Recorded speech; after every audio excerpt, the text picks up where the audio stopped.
Hello everyone, welcome to Bodhisattva IAS. My name is Kumar Manish. आज 15 जुलाई को दिस असिस्टेंट प्रोसिक्यूशन ऑफिसर का एग्जाम हुआ है।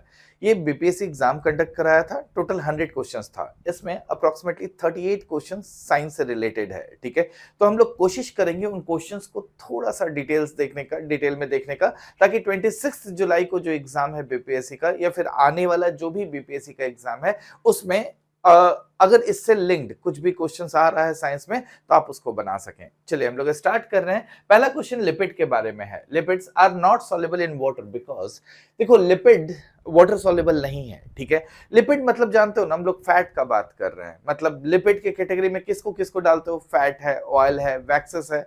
ठीक है, इनफैक्ट फॉस्फोलिपिड्स, ये सब आपका लिपिड के कैटेगरी में आता है। मतलब जनरली ये कार्बन, हाइड्रोजन और ऑक्सीजन का ही कंपोजिशन का हम लोग बात कर रहे होते हैं। जैसे बटर, घी, ये सब भी आपका लिपिड के कैटेगरी में ही आता है। यानी लिपिड मतलब फैट। सिंपल सा भाषा में आप बोल सकते हैं कि लिपिड आर फैट। ठीक है, अब बोल रहा है कि दीज आर वाटर, मतलब नॉट सॉल्युबल इन वाटर। ठीक है, वाटर के बारे में आप जानते होंगे, वाटर पोलर सॉल्वेंट है। वाटर पोलर सॉल्वेंट है। ये सब कुछ फैक्ट्स आपको पता होना चाहिए। ठीक है ना, वाटर पोलर सॉल्वेंट है। ठीक है, वाटर क्या है?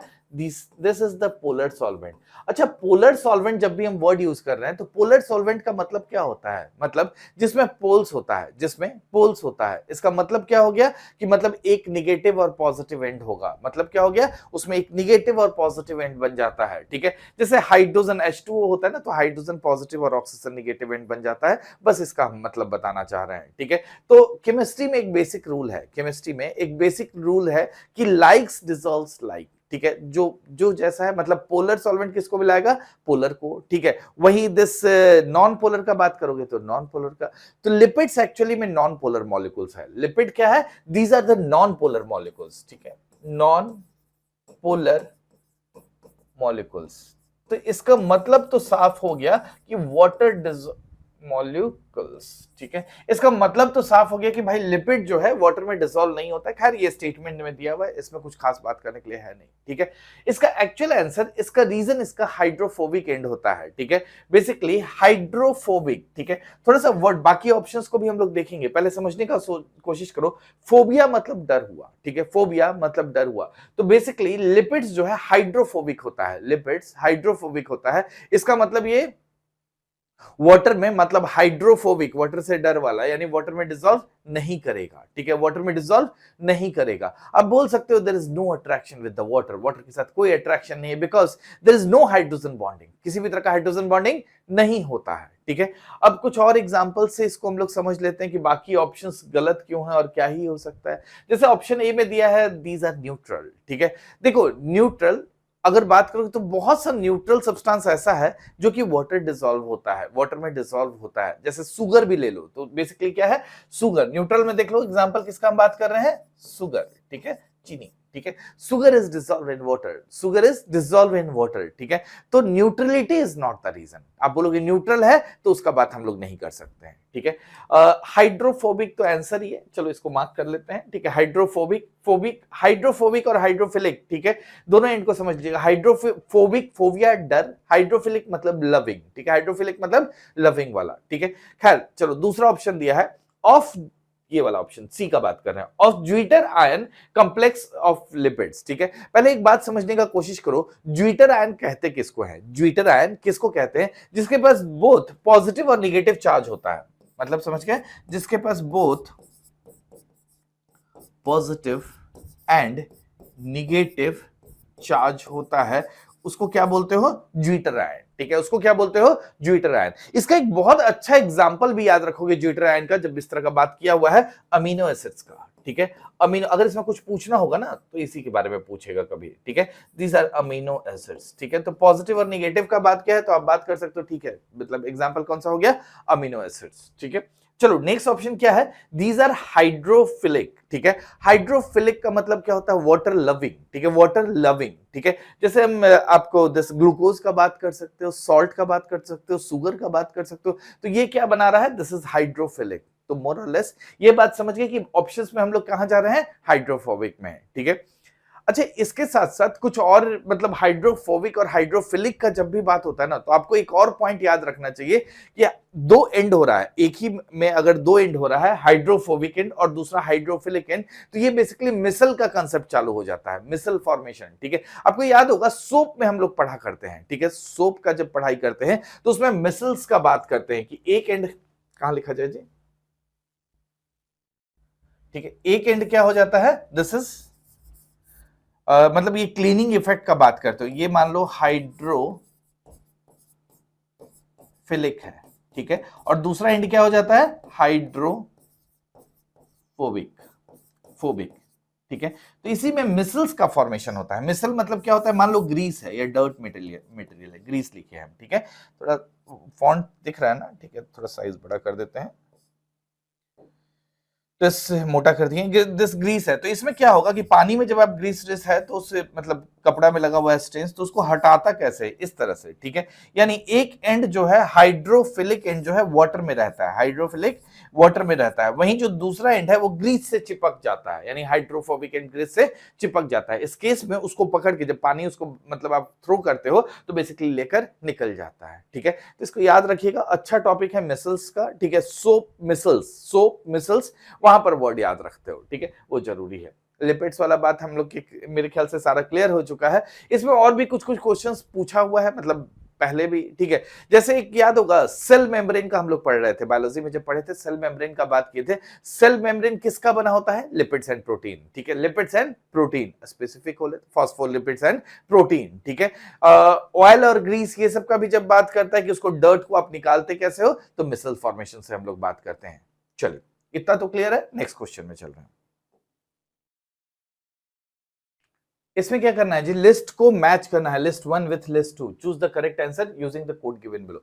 ठीक है, चलो जी का बात कर रहा है, जी इंक्रीज, जी डिक्रीज, जी कांस्टेंट, इसका मतलब एक्सेलरेशन ड्यू टू ग्रेविटी का बात कर रहा है, उस पे बना है। अच्छा, जी का बेसिक वैल्यू तो जानते हो ना, दिस इज 9.8 मीटर पर सेकेंड स्क्वायर। ठीक है, जी का वैल्यू क्या होता है, दिस इज 9.8 मीटर पर second square. Acceleration due to gravity बोल रहे हैं, तो एक्सेलरेशन का क्या लिखते हो, मीटर पर सेकेंड स्क्वायर, इसलिए ऐसा लिखते हैं हम लोग। ठीक है, अब देखो क्वेश्चन पे आते हैं, जी का वैल्यू इंक्रीज करेगा डिक्रीज करेगा, खैर इसको बात करेंगे, लेकिन पहले इससे पहले एक वर्ड जान जाओ, Newton's law of gravitation. Newton's law of gravitation क्या बोलता है, जिसमें फोर्स को निकाल रहा होता है, फोर्स को निकालता है, कैसे निकालता है, जी इंटू m1 बड़ा मास लिए m2 बाई आर स्क्वायर, यही होता है। ठीक है, अब एक बात और आप जानते हो, फोर्स इक्वल टू हम लोग क्या बोलते हैं, एम जी।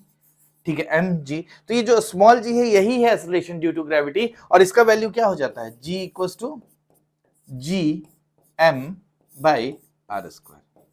क्लियर है इतना दूर? ठीक है, दिख रहा है ये कि बेसिकली हम G M by R square नीचे लिखे हैं। ठीक है, अब इसी पर देखो कैसे करेगा कि बेसिकली आर का वैल्यू जब जब वेरी करेगा, जी का भी वेरी करेगा, यानी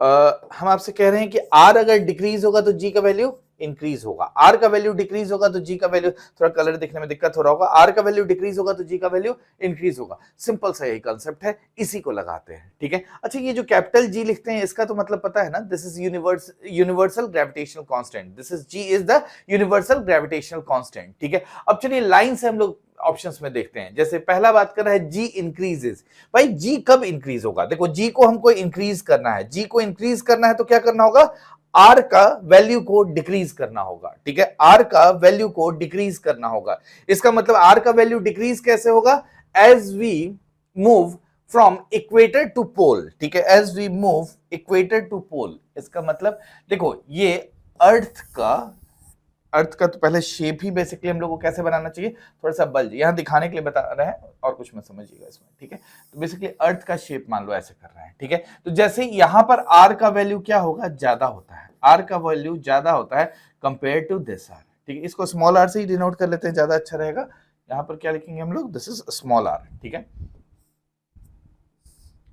दिस इज स्मॉल आर, ये कैपिटल आर। ठीक है, तो आर का वैल्यू जहां ज्यादा, आर का वैल्यू उल्टा दिखा रहा है, आर का वैल्यू ज्यादा तो जी का वैल्यू कम। ठीक है, यहां बोल रहा है G increases as we move from equator to pole, R का वैल्यू कम, आर का वैल्यू कम यानी जी का वैल्यू ज्यादा। ठीक है, तो ये वाला सूट कर गया, कोई दिक्कत नहीं है। जी डिक्रीजेस, जी कब डिक्रीज करेगा, as we move surface of earth to high altitude. ठीक है, जैसे ही आप हाई एल्टीट्यूड जाओगे तो आर का वैल्यू क्या होगा, बढ़ जाएगा। ठीक है, रेडियस बढ़ जाएगा, बढ़ जाएगा तो जी का वैल्यू घट जाएगा, ठीक है। तो इसका मतलब इसको टिक मार्क कर दें, ठीक है। दूसरा बी का क्या हो गया, थर्ड, ठीक है। एक और बचा है जी इज कांस्टेंट, ठीक है। अच्छा, जी कांस्टेंट कब लोगे कि basically infinite and equal to 0 हो जा रहा है, तब हम लोग उसको मतलब मानेंगे ही नहीं कि जी का कोई वैल्यू एग्जिस्ट करता है, ठीक है। माइक्रोग्रेविटी के केस में भी हम लोग बात करते हैं, बहुत ज्यादा इनफाइनाइट डिस्टेंस पर भी हम लोग ये बात कर सकते हैं, ठीक है। तो इसी पर पूरा कंसेप्ट है, ठीक है। सिंपली हम पहला में आपको क्या बोले कि मतलब this is dependent on R, ठीक है। तो R is radius of earth, ठीक है। This is radius is more at equator than at pole, ठीक है। R at equator is more at from R at pole, ठीक है। बेसिक बात है, ये बात आप अच्छे से जानते होंगे। इसी पर डिफाइन करके तीनों वैल्यू को निकाल लिया है। तो बेसिक सिंपल क्वेश्चन उसी से डिनोट कर रहा है, ठीक है। ऐसे जी का वैल्यू दिस इज 9.8 जैसे हम बोल रहे हैं। अगर हम आपसे पूछे पोल पे कितना होता है तो आप बोलोगे 9.78, ठीक है। वहीं बोलेंगे इक्वेटर पे कितना होता है, दिस इज 9.82 और 83 भी लिखा रहता है मीटर पर सेकेंड स्क्वायर, ठीक है। तो बेसिकली जो ये वैल्यू वेरी हो रहा है, this is because of R, this is because of R, ठीक है। एक और रीजन होता है जिसके कारण इक्वेटर पे जी का वैल्यू कम होता है। The reason is centrifugal force, ठीक है। Centrifugal force of the earth, ठीक है। तो दो रीजन के कारण जी का वैल्यू इक्वेटर पे कम होता है। एक तो आर का वैल्यू ज्यादा है, आर का वैल्यू ज्यादा तो जी का वैल्यू कम। दूसरा रीजन हम क्या बोले आपसे, सेंट्रीफ्यूगल फोर्स। इसमें बहुत तरह का क्वेश्चन आता है। जैसे आपसे मान लो हम पूछ दिए कि किसी आदमी का वेट बोल रहे हैं, मास नहीं, ठीक है। किसी आदमी का वेट मैक्सिमम कहां होगा, पोल पे कि इक्वेटर पे, तो क्या बोलोगे, दिस इज पोल पर, ठीक है। तो वेट, मास वेरी नहीं करता है जी, वेरी क्या करता है, दिस इज वेट, ठीक है। मास इज कांस्टेंट, तो मास बेसिकली पोल पे जितना होगा वही इक्वेटर पे होगा। बाकी अब जी का यहाँ mg लगा रहे हो ना, देखो मास वेरी नहीं करेगा तो वो जी पर डिपेंड कर जाएगा, ठीक है। उसी तरह से एक और क्वेश्चन इस बारे में याद रखिएगा। जैसे आप अर्थ में डीप जाते जा रहे हैं, ठीक है। आप अर्थ में डीप जाते जा रहे हैं तो फिर क्या होगा, ठीक है। जैसे जैसे आप अंदर जाएंगे अर्थ में तो सेंटर ऑफ अर्थ पे पहुंच जाएंगे। जब सेंटर ऑफ अर्थ पे पहुंच जाएंगे तो आर का वैल्यू क्या हो गया, 0, ठीक है। तो उस केस में जी का वैल्यू 0 हो जाता है। जब आर का वैल्यू 0 हो गया तो जी का वैल्यू 0 हो जाता है, ठीक है। तो जैसे जैसे आप सेंटर पे पहुंचेंगे जी का वैल्यू 0 हो जाता है। इसमें एक और फैक्टर याद रखिएगा, first the value of g increases then decreases, ठीक है। First the value of g increases then decreases. इसका एक अलग ही रीजन है, समझ सकते हैं। तो एक लाइन में हम समझाने का कोशिश करते हैं। बेसिकली समझिएगा कि बेसिकली ये जो बाहर का अर्थ का क्रस्ट है, बाहर का जो अर्थ, क्योंकि यहाँ मास फैक्टर इंक्लूडेड है ना जी, मास फैक्टर इंक्लूडेड है, ठीक है। यहाँ सॉरी, यहाँ दिखाना चाहिए, मास फैक्टर इंक्लूडेड है, लेकिन ऊपर का मास का डेंसिटी उतना ज्यादा नहीं है, ऊपर का मास का डेंसिटी उतना ज्यादा नहीं है। तो जैसे ही आप अंदर जाते हैं तो ये रेशियो में मास का डेंसिटी, मतलब ऊपर का मास क्रस्ट में उतना ज्यादा डेंसिटी नहीं है। इसके कारण जी का वैल्यू पहले इंक्रीज करता है। ऑफ कोर्स आर कम हो रहा है तो डिक्रीज करना चाहिए था, लेकिन शुरू में जी का वैल्यू इंक्रीज करता है इस रेशियो के कारण, देन इट इंक्रीजेस, ठीक है, सॉरी देन इट डिक्रीजेस, ठीक है। तो जी का वैल्यू फर्स्ट इंक्रीजेस। अगर आप ऊपर से सेंटर ऑफ द अर्थ की तरफ जाएंगे तो क्या होगा, एक शॉर्ट में हम लिख देते हैं यहाँ। इस केस में क्या होगा, जब आप ऊपर से अर्थ डेप्थ में जाएंगे तो जी का value first increases then decreases, ठीक है। होना यही चाहिए, ठीक है, होना यही चाहिए। इस पर भी बहुत सा थ्योरीज काम करता है, पर बेसिक हम लोग इसी थ्योरी को मान के चलते हैं, जिसमें जी का वैल्यू शुरू में हम लोग इंक्रीज करता हुआ और बाद में डिक्रीज करता हुआ देखते हैं, ठीक है। तो इससे रिलेटेड ढेर सारा क्वेश्चंस ऑलरेडी वेट से रिलेट करके पूछा हुआ है, ठीक है। तो इस पर याद रखिएगा। चलिए नेक्स्ट क्वेश्चन चलते हैं। Which of the following is correct order in decreasing size in the taxonomic hierarchy? Okay, taxonomic hierarchy का बात कर रहा है, ठीक है। पहले एक बात समझ में आता है ना कि टेक्सोनॉमी हम लोग बोलते किसको हैं, मतलब आइडेंटिफिकेशन, नोमेनक्लेचर और क्लासिफिकेशन ऑफ ऑर्गेनिज्म। तीन वर्ड याद रखोगे। कौन कौन सा टेक्सोनॉमी में, आइडेंटिफिकेशन, नोमेनक्लेचर और क्लासिफिकेशन ऑफ ऑर्गेनिज्म का बात करते हैं। एक और नाम आप शायद याद रखे होंगे, नहीं याद रखे तो कर लीजिएगा, कारोलस लिनस। कारोलस लिनस कौन है, फादर ऑफ टेक्सोनॉमी। कौन है, फादर ऑफ टेक्सोनॉमी, ठीक है। अब देखिए यहां पर टेक्सोनॉमिक हायरार्की का बात कर रहा है, ठीक है। तो टेक्सोनॉमिक हायरार्की जो हम लोग नॉर्मल बात करते हैं, फ्रॉम लार्जेस्ट टू स्मॉलेस्ट का बात करते हैं, सबसे ऊपर कौन होता है, ये ऐसे भी आपको याद रखना चाहिए, ठीक है। अगर आप कभी क्लास किए होंगे तो हम जरूर बोले होंगे कि देखो ये क्वेश्चन आजकल टेक्सोनॉमी से पूछ रहा है, इस एग्जाम में दिख गया है, टेक्सोनॉमी में क्वेश्चंस पूछा गया है, ठीक है।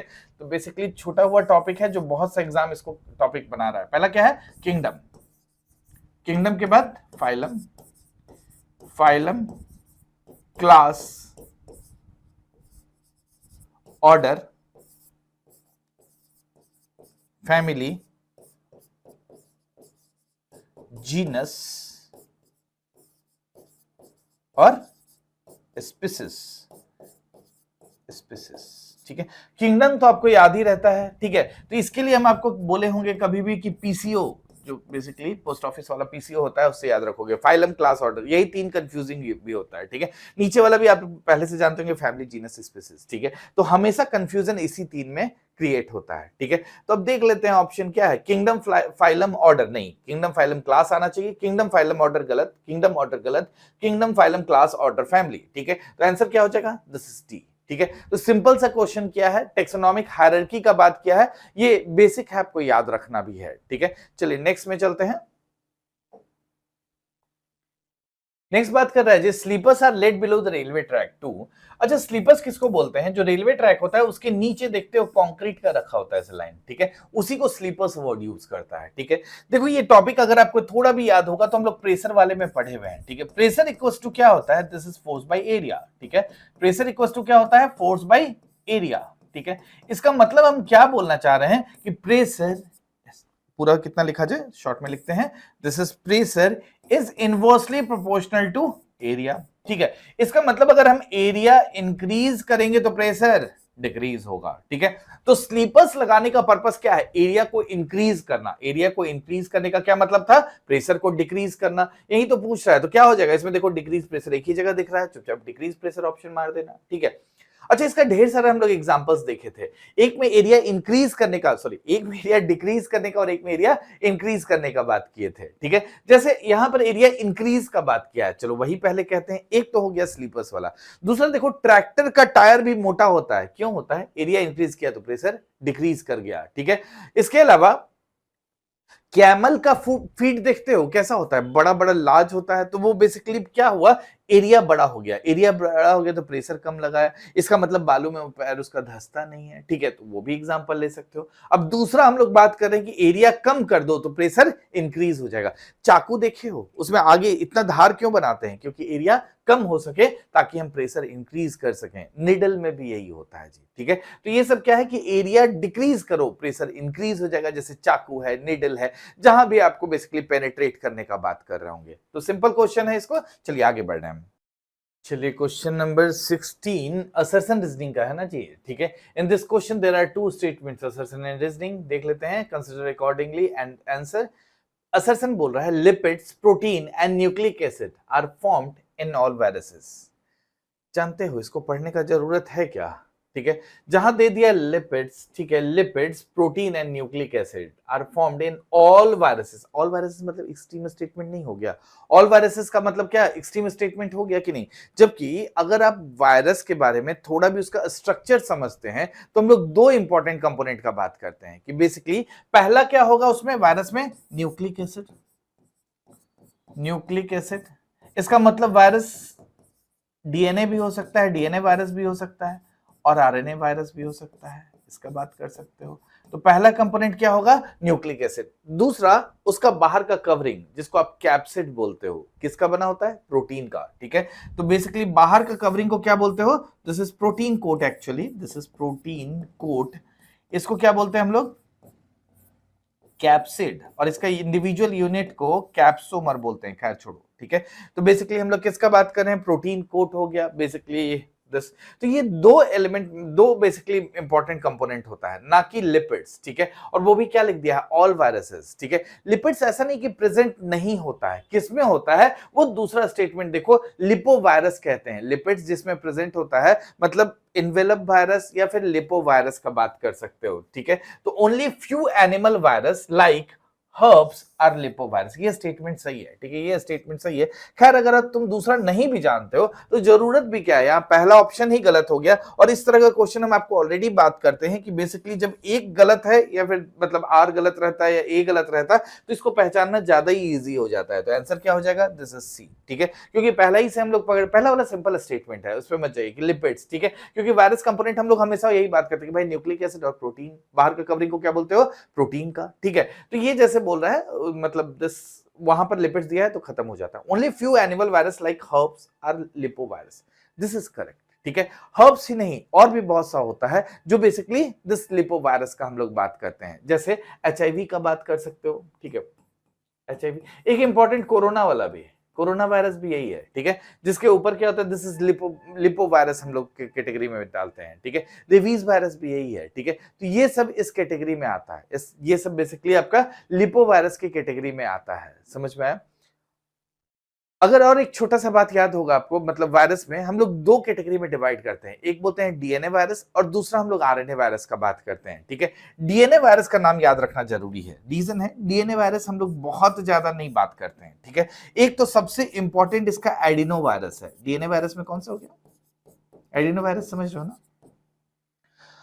Basically this adeno virus, pox virus उसका बात कर सकते हो, हर्ब्स एग्जांपल दिया हुआ है उसका भी, एक पॉक्स जो डिजीज होता है उसका बात कर रहे हैं, ठीक है। एडिनो सर्दी खांसी से रिलेट हुआ ना, दिस, और दूसरा हम लोग किसका बात कर रहे हैं जी, हर्ब्स, ठीक है। दूसरा हम लोग बात कर रहे हैं हर्ब्स, ठीक है।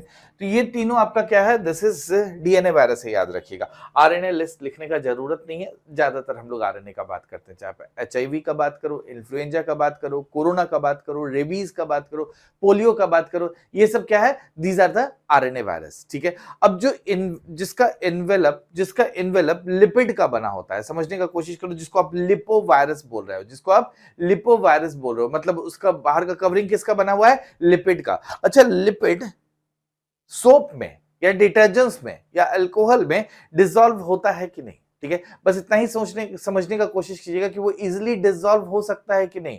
तो बेसिकली जब डिसॉल्व हो जाता है तो इसका बाहर का कवरिंग डिस्ट्रॉय हो सकता है। तो अगला क्वेश्चन हम आपसे ये पूछ सकते हैं कि आप जब साबुन से हाथ धोते हैं तो कोरोना वायरस होने का जो पॉसिबिलिटी है वो खत्म क्यों हो जाता है, ठीक है। या फिर बोल सकते हो अल्कोहल बेस्ड ही सैनिटाइजर क्यों यूज कर रहे हो, क्या ये सब पर इफेक्टिव होगा, नहीं। जिसके पास लिपो मतलब वायरस होगा, लिपो वायरस यानी बाहर का कवरिंग में लिपिड, लिपो मतलब लिपिड के लिए बोल रहा है, लिपो मतलब लिपिड के लिए कर दे रहा है, इसलिए बार बार लिपिड भी वर्ड वहां पर यूज कर दे रहा है, ठीक है। तो दिस इज लिपो वायरस यानी लिपिड कंटेंट होगा, तो ऑफकोर्स हाथ धोना मतलब साबुन से हाथ धोगे या डिटर्जेंट से धोगे या फिर अल्कोहल बेस्ड सैनिटाइजर से धोगे तो उसके केस में वो वायरस मर जाएगा, ठीक है। तो यही इसका बेसिक है। चलिए नेक्स्ट क्वेश्चन पर चलते हैं।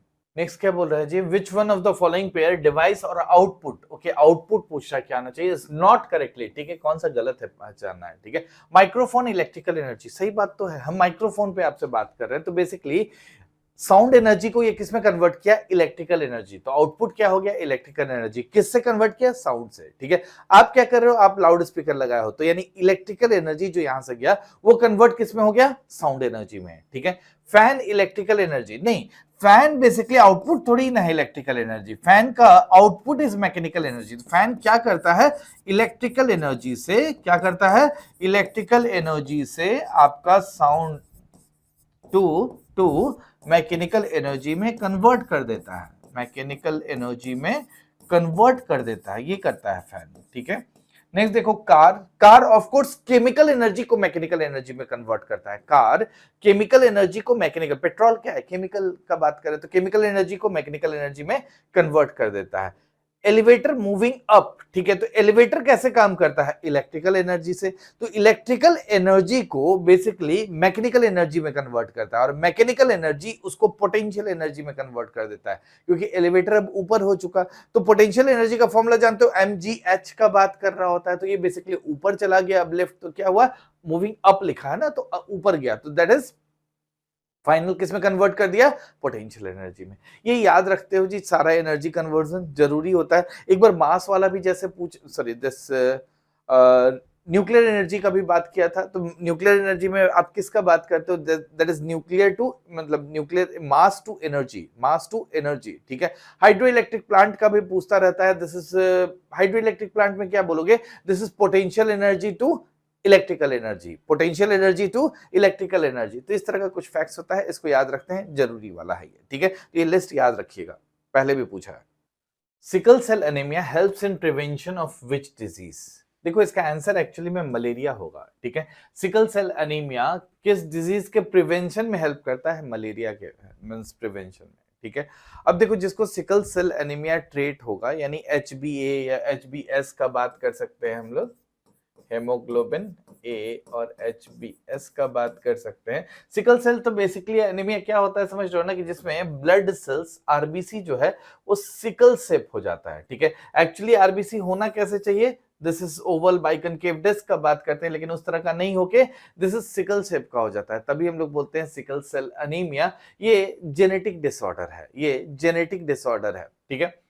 तो किस डिजीज से प्रिवेंट होता है? This is malaria. कैसे होता है? देखो मलेरिया का जो पैरासाइट है वो अबनॉर्मल आरबीसी होगा, ये अबनॉर्मल आरबीसी हो गया, इसके अंदर सरवाइव कर ही नहीं सकता है, ठीक है। तो मलेरिया का पैरासाइट अबनॉर्मल आरबीसी के अंदर सरवाइव नहीं कर सकता है, ठीक है। इस कारण से उस तरह के मतलब पेशेंट जो होंगे जिनको सिकल सेल एनीमिया होगा उनको मलेरिया नहीं होता है, ठीक है। मलेरिया के बारे में आप बेसिक जानते हो कि कौन सा ऐसे मलेरिया का यहां पर बात कर रहा होता है? This is Plasmodium falciparum. कौन सा बोल रहे हैं आपसे? Plasmodium, Plasmodium falciparum. अच्छा ये तो जानते हो ना कि बेसिकली मलेरिया प्रोटोजोवन डिजीज है, मलेरिया प्रोटोजोवन डिजीज है। किस मॉस्किटो के कारण, मतलब उसका होस्ट मॉस्किटो कौन है? जो होस्ट नहीं, दिस वेक्टर मॉस्किटो कौन है? एनोफिलस, ठीक है। एनोफिलस मॉस्किटो के कारण बेसिकली मलेरिया होता है। इसमें हम लोग बात कर रहे हैं प्लाज्मोडियम फैल्सीपेरम। ये एक टाइप ऑफ मलेरिया है जो सबसे ज्यादा डेंजरस है, मतलब इसको हम लोग याद रखने के लिए याद रखते हैं फैटल, ठीक है। जो सबसे ज्यादा डेथ के लिए रिस्पॉन्सिबल है वो प्लाज्मोडियम फैल्सीपेरम है, ठीक है। एक और हम लोग बात करते हैं प्लाज्मोडियम वाइवेक्स, ठीक है। This is vivax. वाइवेक्स क्या है जी? वीएक्स हो गया, वीएक्स होगा, ठीक है, समझ गया ना। दिस इज प्लाज्मोडियम वाइवेक्स, ठीक है। वो क्या है? दिस इज द सबसे ज्यादा विग्रस, मतलब सबसे ज्यादा होने वाला मलेरिया कौन सा है जो सबसे ज्यादा स्प्रेडेड है? दैट इज वाइवेक्स, ठीक है। आई थिंक एएक्स ही होना चाहिए, ठीक है। दिस इज वाइवेक्स, ठीक है। तो प्लाज्मोडियम वाइवेक्स। प्लाज्मोडियम फैल्सीपेरम क्या है? जो फैटल है, ऐसे याद रखोगे। सबसे ज्यादा डेडली मलेरिया, इस तरह का भी क्वेश्चन आया हुआ है, ठीक है। सबसे ज्यादा डेडली मलेरिया कौन है? दिस प्लाज्मोडियम फैल्सीपेरम, ठीक है। एनोफिलस मॉस्किटो बच्चा वाला क्वेश्चन है, आप जानते होंगे, ठीक है। दिस इज प्रोटोजोवन डिजीज, इसके बारे में भी क्वेश्चन पूछा हुआ है कि मलेरिया किस तरह का डिजीज है? This is a protozoan disease, ठीक है। चलिए next. Next, question number 23. Consider the following statement with reference to the application of Archimedes principle. Okay, Archimedes principle का बात कर रहा है। Archimedes principle basic definition wise आप समझ रहे हैं ना कि जब भी किसी ऑब्जेक्ट को आप बेसिकली पानी या फिर किसी लिक्विड, पानी एग्जांपल के लिए बोल देते हैं हम लोग, किसी भी लिक्विड में जब आप उसको सबमर्ज करते हैं, ठीक है, तो उसमें कुछ अपवर्ड फोर्स लगता है जिसको हम लोग बुआयंट फोर्स के नाम से जानते हैं, ठीक है। तो वो अपवर्ड फोर्स क्या कहलाता है? बुआयंट फोर्स। वो कितना होता है? That is actually equal to the weight of the liquid displaced by it, ठीक है। Actually it is equal to the weight of the liquid displaced by it. Example के लिए ऐसे समझने का कोशिश कीजिए, ऐसे ही समझाया भी जाता है इसको, ठीक है। कि मान लो ये बाहर का कंटेनर है, एक अंदर कंटेनर लिए जिसमें वाटर हम लोग फिल कर लिए, वाटर पूरा फिल कर लिए, ठीक है। अब एक ऑब्जेक्ट है मान लो 5 केजी का, ठीक है। एक ऑब्जेक्ट है 5 केजी का, इसको इसके अंदर डाल दिए। इसका एक्चुअल वेट क्या था? यहाँ वेइंग है, तो बेसिकली इसका एक्चुअल वेट कितना था? 5 केजी। लेकिन जब हम इसको इसमें डाले तो कुछ वाटर को ये डिस्प्लेस किया, कुछ वाटर को डिस्प्लेस किया, ठीक है। अब इस वाटर का वेट मान लो मेजर किए तो this came to the 2 kg, ठीक है। This came to the 2 kg. तो एक्चुअली ऑब्जेक्ट का वेट अब क्या रह गया? This is 3 kg. यही आर्किमिडीज प्रिंसिपल बोलता है, ठीक है। यानी कहना क्या चाह रहे हैं हम कि apparent loss in the weight of the object, apparent loss कितना हुआ? 2 kg is equal to the amount of water displaced by the object, ठीक है। तो जितना अमाउंट ऑफ वाटर या लिक्विड, ठीक है, जितना डिस्प्लेस हुआ उसके बराबर होता है, समझ गए। एपरेंट लॉस कितना हुआ? 2 केजी का, क्योंकि अब कितना हो गया? 5 केजी का था, अब बचा 3 केजी, तो 2 केजी का apparent loss is equal to the weight of water displace, ठीक है। तो जितना वाटर डिस्प्लेस हुआ है उसका बात कर रहा है, ठीक है। इसमें देखो पहला दिया है lactometer is used to determine the purity of milk. Actually में आपको अगर पढ़े होंगे में से तो लैक्टोमीटर और हाइड्रोमीटर ये दोनों केस हम लोग लिखवाते हैं अलग से, ठीक है। तो इसका एक्चुअल आंसर तो मींस ये बोथ ऑफ द अबव हो जाएगा, ठीक है, मतलब बोथ ए एंड बी दोनों हो जाएगा, ठीक है। इसके अलावा भी आर्किमिडीज प्रिंसिपल का बहुत सा केसेस है जो ऑलरेडी एग्जाम्स में पूछा हुआ भी है। जैसे शिप्स का भी बात करते हैं, ये दोनों समझ गए ना, लैक्टोमीटर और हाइड्रोमीटर आर्किमिडीज प्रिंसिपल का ही है, ठीक है। इसके अलावा जैसे शिप का भी बात करते हैं कि शिप भी उतना वाटर डिस्प्लेस करता है, ठीक है, शिप भी मतलब शिप का दिस फ्लोटिंग का लॉ ऑफ फ्लोटेशन इसी पर आर्किमिडीज प्रिंसिपल पे ही बेस्ड है, ठीक है। सबमरीन्स का भी बात करते हैं कि उसी पर काम करता है। हॉट एयर बलून्स का भी बात करोगे तो उसी पर काम करता है, ठीक है। इनफैक्ट प्यूरिटी ऑफ मेटल्स, ठीक है, डिटर्मिनेशन ऑफ, इसमें जैसे इस तरह का ऑप्शंस में एक और याद रख लो, determination of purity of metal, purity of metals, उसमें भी हम लोग आर्किमिडीज प्रिंसिपल का ही यूज करते हैं, ठीक है। चलिए नेक्स्ट क्वेश्चन में चलते हैं। नेक्स्ट क्वेश्चन है question number 27, to study the living cells without staining, ठीक है, which of the following microscope can be use, ठीक है। पहले तो एक बात समझिए कि जो लिविंग सेल होता है उसको, ये थोड़ा सा मतलब अच्छा क्वेश्चन में आएगा, बिना जाने आप इसको नहीं मार्क कर सकते थे, ठीक है। जो लिविंग सेल होता है they are transparent and colourless, ठीक है। जब ट्रांसपेरेंट और कलरलेस होगा तो उसको आप ऑर्डिनरी माइक्रोस्कोप से नहीं पढ़ पाइएगा, ठीक है। तो उसके लिए साइंटिस्ट को बेसिकली लिविंग और अनस्ट्रेन सेल का बात, जनरली साइंटिस्ट लोग जो पढ़ता है ना, स्ट्रेन करके पढ़ता है, स्ट्रेन मतलब क्लोन करके पढ़ता है, मतलब समझो उसको मल्टीप्लाई किया, रिप्रोड्यूस किया या फिर क्लोनिंग किया, एक ही वर्ड यूज कर रहे हैं हम, ठीक है। तो उसको क्लोन करके पढ़ता है, लेकिन अनक्लोन्ड उस तरह का पढ़ना है अगर, तो उसके लिए फेस कॉन्ट्रास्ट माइक्रोस्कोप यूज होता है। कौन सा? फेस कॉन्ट्रास्ट माइक्रोस्कोप, ठीक है, फेस कॉन्ट्रास्ट माइक्रोस्कोप। ये बेसिकली डिफरेंट प्रिंसिपल पर काम करता है, ठीक है। ये डिफरेंट पार्ट्स को समझने का कोशिश करता है, ठीक है। जैसे ये थिकनेस देखिएगा, किस एरिया का कितना थिकनेस है, ये रिफ्रैक्टिव इंडेक्स पर काम करेगा, ठीक है। तो बेसिकली इस केस में इसलिए क्या वर्ड यूज कर रहा है? फेस कॉन्ट्रास्ट, ठीक है। तो इसमें लाइट जब भी स्ट्रक्चर से पास करता है तो वो फेज चेंज कर लेता है, वो फेज चेंज कर लेता है और फिर हम लोग उसको पढ़ सकते हैं, ठीक है। तो इस केस में बेसिकली हम लोग फेज कॉन्ट्रास्ट माइक्रोस्कोप का यूज करते हैं। Match the naturally occurring acid, ये सिंपल सा क्वेश्चन है, ठीक है। इसमें क्या होगा देखो, lactic acid, lactic acid, lactic acid कौन सा होगा जी? दिस इज कर्ड, ठीक है। 1 का 2 कोई दिख रहा है? ओके, ए और बी में अभी भी दिक्कत है, ठीक है। 2 का तो 1 दिया है। एसिटिक एसिड कौन सा हो गया? दिस इज विनेगर, ठीक है। सिट्रिक एसिड सिट्रस फ्रूट में होता है, दिस इज लेमन, ठीक है। तो 3 का 4 तो बी हो जाना चाहिए ना। नेक्स्ट इज मिथेनोइक एसिड, एंटिस्टिंग में बात करते हैं, ठीक है। थोड़ा सा डिटेल बात कर लेते हैं। सबसे पहले बात कर रहा है लैक्टिक एसिड का। लैक्टिक एसिड किस में होता है?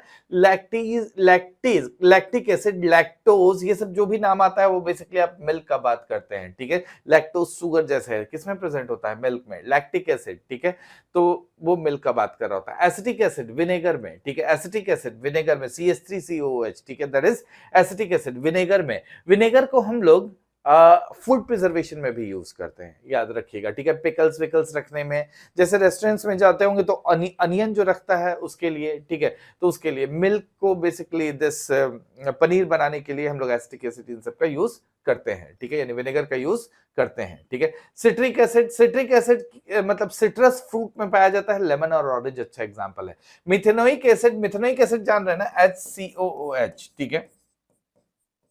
एंट स्टिंग, ठीक है। बीज स्टिंग, बी के स्टिंग में। नेटल स्टिंग, ठीक है। नेटल प्लांट होता है जी, बिच्छू बूटी, NETT होगा, ठीक है। नेटल स्टिंग, ठीक है। एक्चुअली बिच्छू बूटी प्लांट होता है, ठीक है। तो बेसिकली वहीं पर होता है नेटल स्टिंग, ठीक है। जहां नेटल स्टिंग मिलता है ना, जो प्लांट मिलता है, दिस इज कांटा वाला प्लांट जो हुआ जिसमें लहरता है, तो उसको हम लोग बेसिकली दिस मिथेनोइक एसिड या फिर फॉर्मिक एसिड वर्ड यूज करते हैं उसके लिए, ठीक है। तो वहां पर होता है, ठीक है। वहां पर एक और प्लांट होता है, डॉग प्लांट, ठीक है। डॉग प्लांट बेसिकली बेसिक होता है, ये क्या है? एसिडिक नेचर है। तो जहां पर नेटल स्टिंग लगा वहां पर अगर डॉग प्लांट का मतलब दिस लीफ रब कर लोगे तो वो अपने आप राहत मिल जाएगा, ठीक है, अदरवाइज वो लहरेगा, ठीक है। तो this is question number 29, easy था, ठीक है। नेक्स्ट चलिए, नेक्स्ट है अगर alginic acid and jelly obtain from gracilaria algae, मतलब ये एल्गी से ऑब्टेन होता है, are chemically these are actually this is phycocolloids, ठीक है। एक्चुअली में ये क्या है? फाइकोकोलाइड्स, ठीक है।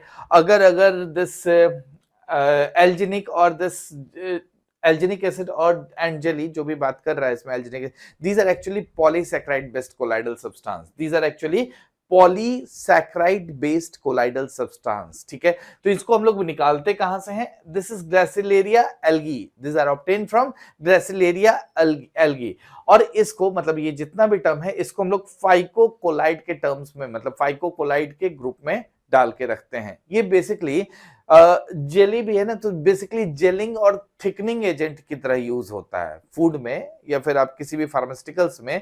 तो उसको थिक बनाने के लिए या जेली जैसा बनाने के लिए इस तरह का जैसे अगर अगर एल्जिनिक एसिड और जेली यूज किया जाता है, ठीक है। चलो क्वेश्चन नंबर 37 देख लेते हैं। असर्शन रीजनिंग का है। Graphite is used as lubricant in heavy machines where oil can not be used. बात सही है, ठीक है।